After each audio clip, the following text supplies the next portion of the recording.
keuangan itu adalah salah satu hal yang bisa membuat hidup kita itu lebih teratur. Dengan melakukan budgeting yang baik, maka kita telah mempersiapkan finansial kita itu ke depannya menjadi lebih sejahtera.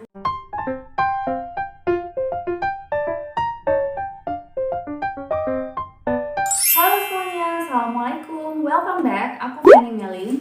Buat yang baru mampir ke channel aku, selamat datang. Dan buat yang udah subscribe aku, terima kasih. Oke guys, jadi di video kali ini aku mau sharing 3 cara dalam mengatur keuangan yang simple, sederhana, tapi mudah-mudahan bermanfaat. Karena mungkin banyak dari kita yang masih bingung cara mengatur keuangan kita, karena biasanya uangnya cepat habis dan gak tahu kemana-mana, sehingga kita itu terkadang suka pusing gimana cara ngaturnya. Dan biasanya di pertengahan atau akhir bulan uang kita itu udah habis. Nah, jadi sekalian aku mau sharing aja di sini tentang simple budgeting ini, karena mengatur keuangan itu adalah salah satu hal yang bisa membuat hidup kita itu lebih teratur. Dengan melakukan budgeting yang baik, maka kita telah mempersiapkan finansial kita itu ke depannya menjadi lebih sejahtera. Tapi sebelumnya aku mau disclaimer dulu kalau aku itu bukan pakar keuangan atau ahli dalam hal finansial, tapi I just want to share to you berdasarkan pengalaman aku melalui 3 cara sederhana ini dalam mengatur keuangan kita yang mudah-mudahan bisa kita terapkan. Dan 3 cara ini aku terinspirasi dari Kak Prita Gozi. Beliau adalah salah satu pakar keuangan juga. Jadi dia banyak sharing gimana cara mengatur keuangan. So sebelum lanjut ke videonya, jangan lupa like dulu video ini.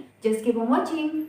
Jadi budgeting sederhana dalam mengatur keuangan itu ada 3. Jadi yang pertama living, saving, dan playing. Kita bahas yang pertama dulu, yaitu living. Jadi untuk living ini kita sebut pos 1 ya. Yang dimaksud dengan living ini adalah kebutuhan yang bersifat primer. Jadi contohnya seperti makan, minum, kebutuhan groceries kita dalam sebulan, kebutuhan anak, listrik, air, dan lain-lain, semua di list di pos 1. Jadi untuk living ini memakan dana sekitar 50% dari penghasilan kita. Jadi di sini kita sisihkan 50% ya, karena living ini adalah salah satu kebutuhan pokok. Dan di sini juga termasuk sedekah, kalau misalnya mau kasih orang tua juga termasuk di sini. Jadi kalau aku biasanya aku list dulu apa-apa aja kebutuhan yang akan aku perlukan dalam 1 bulan ke depan, dicatat di dalam buku, kemudian disisihkan uangnya. Sehingga kita bisa tahu apa aja yang kita perlukan dalam kebutuhan rumah tangga dalam 1 bulan tersebut. Karena living ini adalah kebutuhan primer, jadi alokasi dananya itu cukup besar, yaitu 50%. Jadi 50% itu benar-benar kita efektifkan untuk mengatur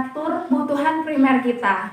Nah, yang kedua itu saving. Nah, kalau saving ini udah pasti menabung ya. Jadi untuk menabung itu 30%. Tapi sebenarnya kalau bisa lebih banyak lagi itu lebih bagus. Tergantung dari penghasilan yang kita dapatkan. Dan menabung ini juga banyak jenisnya. Bisa investasi, bisa tabungan bank, celengan, deposito, asuransi, dan lain-lain. Pokoknya yang bersifat tabungan ini dimasukkan alokasi dananya ke saving. Dan pos yang ketiga adalah playing. Nah, jadi di playing ini barulah kita menggunakan dana di pos ini untuk bersenang-senang. Dan biasanya itu makan dana 20% ya dari penghasilan kita. Jadi untuk playing ini kita bisa gunakan uangnya itu untuk beli sesuatu barang yang kita inginkan gitu. Jadi kayak misalnya shopping online atau kita mau pengen beli sesuatu, itu biasanya udah ada dananya dan harus kita siapin. Jadi kalau misalnya kita mau beli baju atau beli apapun, uangnya itu ada di pos playing. Itulah kenapa kita harus membagi menjadi 3 bagian tadi. Jadi langsung dipisah dalam 3 bagian gitu. Dengan begitu